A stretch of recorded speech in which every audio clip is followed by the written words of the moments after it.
Hello student, तो कैसे हैं आप लोग स्टूडेंट। जो आज हम स्टार्ट करेंगे इलेक्ट्रोकेमिस्ट्री का मोस्टली इम्पोर्टेंट टॉपिक, जिसका नाम है नर्नस्ट इक्वेशन, जहां से हमेशा क्वेश्चन पूछे जाते हैं। वो कोई सा बोर्ड हो सकता है, आपके पास सीबीएसई बोर्ड हो सकता है, आईसीएसई बोर्ड हो सकता है, स्टेट बोर्ड हो सकता है, और जो हमारे पास है उत्तराखंड बोर्ड, उसके लिए बहुत ज़्यादा इंपॉर्टेंट टॉपिक है। तो स्टूडेंट, इसके अंदर हमें देखना क्या है, इसका बेसिक थ्योरी क्या है, इसकी जो बेसिक थ्योरी है उसको किस तरह पढ़नी है, उसका तरीका क्या है। आपको इसमें ध्यान रखना है, जो रासायनिक विद्युत सेल होती है, क्या होती है, रासायनिक विद्युत सेल, और एक होता है सेल विभव। एक क्या होता है, सेल विभव, और एक होता है मानक सेल विभव। उसके बीच में जो डिफरेंस है, जो उसके बीच में रिलेशन है, जो उसके बीच में संबंध है, वो उसको बताता है। उसी को हम क्या कहते हैं, नर्नस्ट समीकरण कहते हैं। तो आपको ध्यान में क्या रखना है, सेल विभव और मानक सेल विभव के बीच में संबंध बताने वाली क्या कहलाती है, नर्नस्ट समीकरण कहलाती है। और वहां आपको ये फोकस करना है, जो नर्नस्ट थे ये एक वैज्ञानिक थे। कौन थे ये, एक वैज्ञानिक थे। उन्होंने यही बताया था कि जो हमारे पास विद्युत रासायनिक सेल है, उसका जो सेल विभव है और सेल विभव और मानक सेल विभव के बीच में संबंध जो बताता है, वह क्या कहलाता है, नर्नस्ट समीकरण कहलाती है। अब उसके लिए हमें पढ़ने का तरीका किस तरह अप्लाई करना है, सबसे पहले आपको ध्यान में क्या रखना है, जो हमारे पास क्या होता है, जैसे हम बात करते हैं कि ये हमारे पास ई सेल है। क्या है, E cell equal to E naught cell minus 2.303 RT upon क्या है, NF, और यहाँ क्या लगाते हैं आप, लॉग के साथ कहते हैं क्यों। जब हम बात करते हैं इस सेल की, किसके, इस सेल से हम किस तरह किसी भी क्वेश्चन को कैलकुलेट कर सकते हैं। तो कैलकुलेट करने का सबसे बेटर तरीका क्या है, सबसे पहले आपको कैलकुलेशन करने के लिए करना क्या होगा, सबसे पहले आप इसको ही समझते हैं। इसका मतलब क्या है, जब हम बात करेंगे इस सेल की हम बात करेंगे, जो आपको यहाँ क्यों दिख रहा है, क्या दिख रहा है, क्यों, इसका मतलब क्या है, रिडॉक्स। क्या है इसका मतलब, रिडॉक्स। और जब रिडॉक्स की बात होती है, तो रिडॉक्स में आपको समझ, रिडॉक्स का मतलब क्या होता है कि एक साइड तो होगा उसमें ऑक्सीडेशन, और दूसरी साइड क्या होगा, रिडक्शन। और आपको ये भी पता है कि ऑक्सीडेशन में क्या होता है, ऑक्सीडेशन में होता है एनोड, और इसमें क्या होता है, कैथोड। और एनोड का मतलब क्या है, लॉस ऑफ इलेक्ट्रॉन।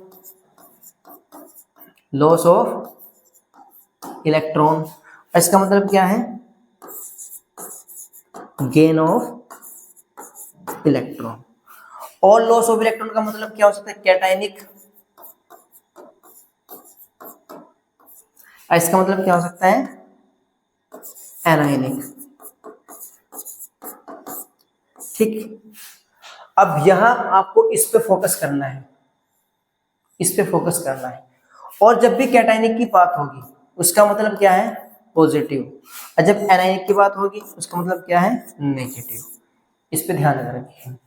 जब हम बात करते हैं रिडॉक्स की, तो रिडॉक्स का मतलब क्या होता है, जिस अभिक्रिया में अपचयन और उपचयन एक साथ होता है, वह रिडॉक्स अभिक्रिया कहलाती है, ये आपको पता है। और ऑक्सीडेशन को हम क्या बोलते हैं, उपचयन। क्या बोलते हैं, उपचयन। इसको क्या बोलते हैं, अपचयन। ठीक है, एनोड को एनोड ही बोलते हैं, कैथोड को कैथोड ही बोलते हैं। और लॉस ऑफ इलेक्ट्रॉन का मतलब क्या है कि इसने इलेक्ट्रॉन त्याग दिए, इसने इलेक्ट्रॉन क्या कर दिए, त्याग दिए। और गेन ऑफ इलेक्ट्रॉन का मतलब क्या है, इसने इलेक्ट्रॉन ग्रहण कर लिए। इतनी बात क्लियर है। और जब कैटायनिक की बात आती है, किसी भी एलिमेंट पर जब पॉजिटिव चार्ज आ जाए, या किसी यौगिक पर पॉजिटिव चार्ज आ जाए, तो उसको हम क्या बोलते हैं, कैटायनिक। एग्जाम्पल के तौर पे जैसे हमारे पास CH3 है, आपको पता है कि इस पर पॉजिटिव चार्ज आता है, इसको क्या बोल देते हैं हम, कार्बो कैटायन। इतनी बात समझ आती है। यानी किसी भी एलिमेंट पर पॉजिटिव चार्ज आ जाए तो उसको हम क्या बोलते हैं, कार्बो कैटायन। और किसी भी यौगिक पर क्या जाए, नेगेटिव चार्ज आ जाए तो उसको हम क्या बोलते हैं, एनायन। इतनी बात समझ में आ गई। और इसमें जो ये हमारे पास है, ये हमारे पास है सेल विभव। क्या है, सेल विभव। और ये क्या है हमारे पास, मानक सेल विभव।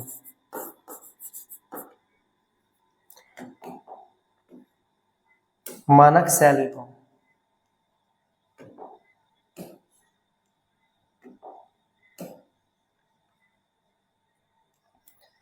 मानक सेल विभव। तो यहां तक समझ आता है, यहां तो कोई डाउट बिल्कुल नहीं है। तो मैं आपको इसकी डेफिनेशन में क्या बता रहा था, इसकी डेफिनेशन क्या बता रहा था मैं आपको, किसी विद्युत रासायनिक सेल में, किसी विद्युत रासायनिक सेल में सेल विभव और मानक सेल विभव के बीच का संबंध क्या कहलाता है, नरनस्ट समीकरण कहलाता है। इतनी बात क्लियर है यहां तक, बिल्कुल। अब जब हम देखते हैं कि इस सेल को आगे, यानी जो हमारे पास नरनस्ट समीकरण है, इसको हम किस तरह आगे कैलकुलेट कर सकते हैं, इसका तरीका क्या है, आगे चलते हैं। इसको नोट कर लीजिए, ये बहुत इंपॉर्टेंट कॉन्सेप्ट है और इसी कॉन्सेप्ट से हम क्या कैलकुलेट कर सकते हैं, नरनस्ट समीकरण कैलकुलेट कर सकते हैं। जैसे अब हम बात करते हैं,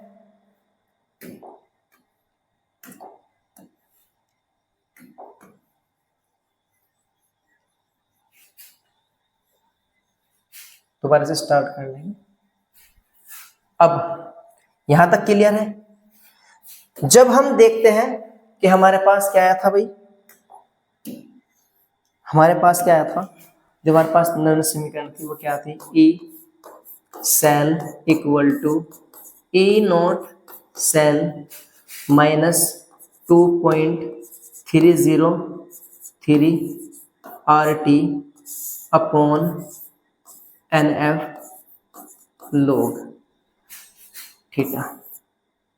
ठीक, अब हम क्या कर लेते हैं, जैसे हमारे पास ई सेल है equal to E naught cell minus 2.303। आपको याद रखना है जहां आर होता है, क्या होता है, वेयर आर, तो आर की वैल्यू कांस्टेंट रहती है, कितनी रहती है हमेशा, 8.31, ये आर की वैल्यू है। जब टी की वैल्यू होगी टेम्परेचर की, तो इसकी वैल्यू क्या होगी, यहाँ 298 वैल्यू रहेगी, 298 केल्विन। और आपको पता है फैराडे की वैल्यू क्या होती है, फैराडे की वैल्यू होती है हमारे पास 96,500, 96,500 इसकी वैल्यूज है। तो मैं क्या कर सकता हूँ, इस आर की जगह वैल्यू क्या रख सकता हूँ, 8.31 अपॉन एन। अच्छा, एन का मतलब क्या है, यहाँ एन का मतलब है number of electron.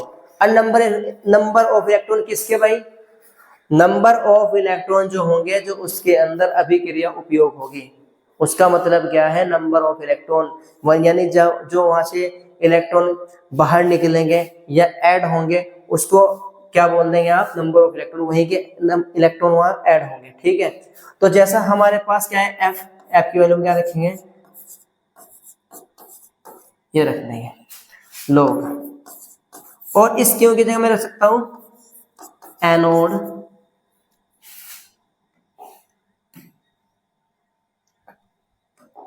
Anode upon cathode. ठीक, एनोड अपॉन कैथोड। जब मैं इसको कैलकुलेट करता हूं कैलकुलेट करने से पहले किस तरह करते हैं हम, E cell equal to E naught cell minus 2.303। एक काम कर लेंगे हम, इसको डायरेक्टली कैलकुलेट कर लेंगे। जब हम कैलकुलेट कर लेंगे हम इसको, तो कैलकुलेट करने के बाद जो हमारे पास वैल्यू आती है 0.0591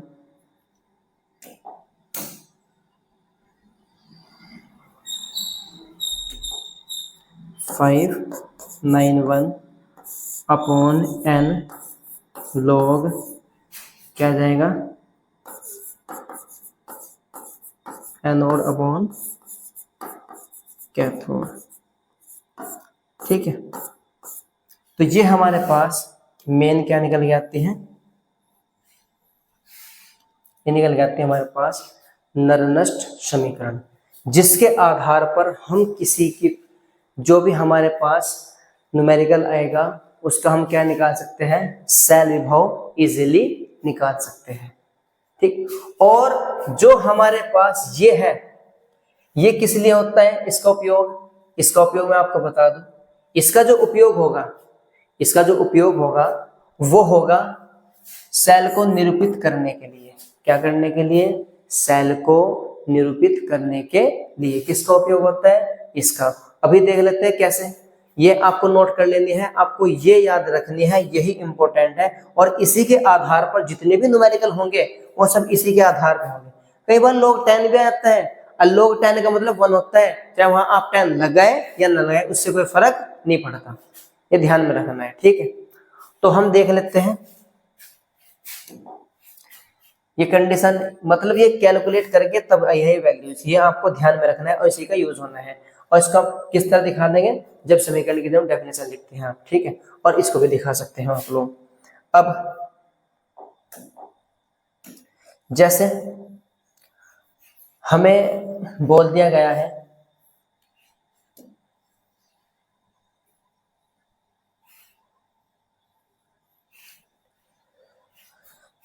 आपको क्वेश्चन क्या दिया गया है, इस तरह क्वेश्चन दे दिया आपको कि आपको दे दिया निकिल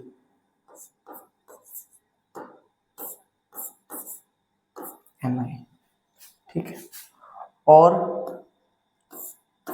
डबल डैश लगा दें यहाँ, और यहाँ आपको दे दिया Ag प्लस, ठीक, और यहाँ क्या है Ag है, ये दिया है आपको, ये अभिक्रिया दी है। और जब ये अभिक्रिया दी है आपको, अभिक्रिया देने के साथ आपको कहा है कि इसके आधार पर सेल को निरूपित कीजिए, सेल विभव को निरूपित कीजिए, रिप्रेजेंट करना है इसको। तो हम कैसे करेंगे, सबसे पहले हम इसको सही करके लिखते हैं। पहले ये देखना है कहाँ ऑक्सीडेशन हुआ है, फिर देखना है कहाँ रिडक्शन हुआ है, ये ध्यान में रखेंगे। तो अगर मैं किस तरह वेरीफाई करते हैं, आपको ये भी ध्यान में रखना है कि जब कोई एलिमेंट इज अ मोर, जब लेस रहे तब आपको ध्यान में रखना है। अगर मोर एलिमेंट है, मोर रिएक्टिव एलिमेंट है, यानी अधिक क्रियाशील कोई तत्व है, तो वहां याद रखना है वहां हमेशा क्या होगा, एनोड होगा। इतनी बात क्लियर है, सही है। और जहां लेस रिएक्टिव है, मतलब कम क्रियाशील तत्व है, तो वो क्या होगा, लेस रिएक्टिव उसके अंदर क्या होगा, कैथोड होगा। इतना क्लियर है, ठीक है। अब जब हम देखते हैं, जैसा हमने ये अभिक्रिया लिखी, इस अभिक्रिया को पहले हम सूटेबल तरीके से लिखते हैं। लिखने का तरीका क्या होगा, उसका क्राइटेरिया क्या होगा, उसको देख लेते हैं। जैसा मेरे पास क्या है, निकिल है, क्या है, निकिल। अब आपको पता है ये किस फॉर्म में है, ये है अभी सॉलिड फॉर्म में। और जब ये सॉलिड फॉर्म में है तो मैं एरो लगाता हूं यहां, इसको किस में कन्वर्ट करना है, एक्वा फॉर्म में कन्वर्ट करना है। आपको पता है इसने पहले दिखा दिया कि कितने इलेक्ट्रॉन जनरेट हो रहे हैं, तो यहां आपको पता लग गया है 2 इलेक्ट्रॉन बाहर निकल रहे हैं। और जब इलेक्ट्रॉन बाहर निकले उस केस में कौन सा प्रोसेस होता है, एट एनोड। कौन सा होता है भाई, एट एनोड। इतना क्लियर है। और इस कंडीशन के अंदर हमें क्या करना है, इसमें क्या करना है, आप Ag लेंगे, हम क्या लेंगे, Ag लिया। जब Ag लिया तो उस पर चार्ज कितना है, प्लस का 1 है, और प्लस का 1 है तो इसका मतलब एक इलेक्ट्रॉन का क्या होगा, इसके अंदर एडिशन होगा। ये मोर रिएक्टिव है, ये क्या है, लेस रिएक्टिव है। इसके सापेक्ष ये क्या रहेगा, कैथोडिक रहेगा, और ये क्या रहेगा, एनोडिक रहेगा। इतना क्लियर है। अब जब हम इसको देखते हैं तो किस फॉर्म में आता है, Ag, ये सॉलिड फॉर्म में आ जाता है, और ये किस फॉर्म में है, एक्वस फॉर्म में। अब हमें इसको किस तरह निकालनी है, निकालने का तरीका क्या होगा, जैसे हम बोलते हैं इसको ओवरऑल रिएक्शन, ओवरऑल रिएक्शन कैसे निकलेगा। हमारे पास यहाँ 2 इलेक्ट्रॉन है और यहाँ क्या है, 1 इलेक्ट्रॉन है। इसमें इलेक्ट्रॉन तो बाहर गया है, इसमें इलेक्ट्रॉन क्या हुआ, एडिशन हुआ है, यानी इसने इलेक्ट्रॉन बाहर निकाल दिया, इसने इलेक्ट्रॉन को ऐड कर लिया। तो जो बाहर निकालता है वो एनोड होता है, जो ग्रहण करता है क्या होता है, कैथोड होता है। तो उस पर क्या लिखेंगे हम यहाँ, एट कैथोड, ठीक है। यहाँ इलेक्ट्रॉन कितने हैं, तो हम क्या करेंगे, 1 है तो हम 2 से मल्टीप्लाई करेंगे, कितना हो जाएगा, 2Ag। ये 1 है, जब ये 1 है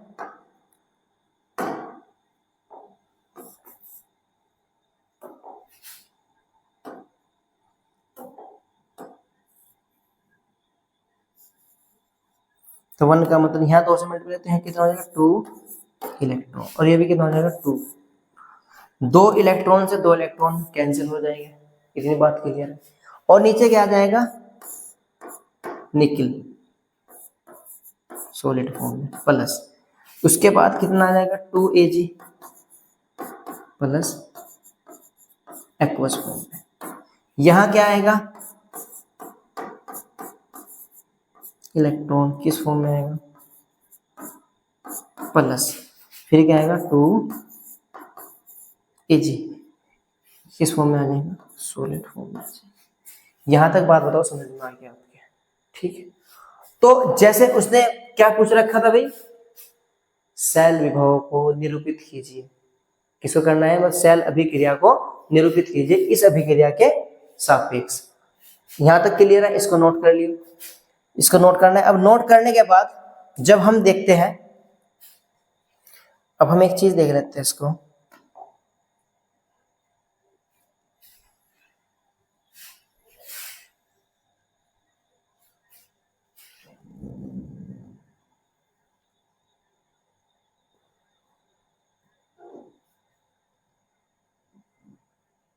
ये आपके पास है, आपको दिख भी रही है। तो आपको जो निरूपित करने के लिए दिखाया गया था,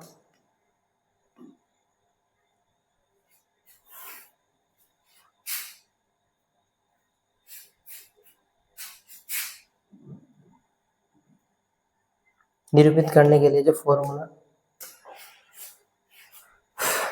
दिखाया गया था वो क्या था भाई, E cell equal to E naught cell minus 0 point, लेकिन यहाँ 0 पॉइंट वाले नहीं आएगी, ये बात ध्यान रखेंगे। जब भी हम ऐसे निरूपित करने के लिए बात करें तो कौन सी यूज करेंगे हम, 2.303 RT अपॉन NF, ये क्या है, लोग। और यहाँ क्या था,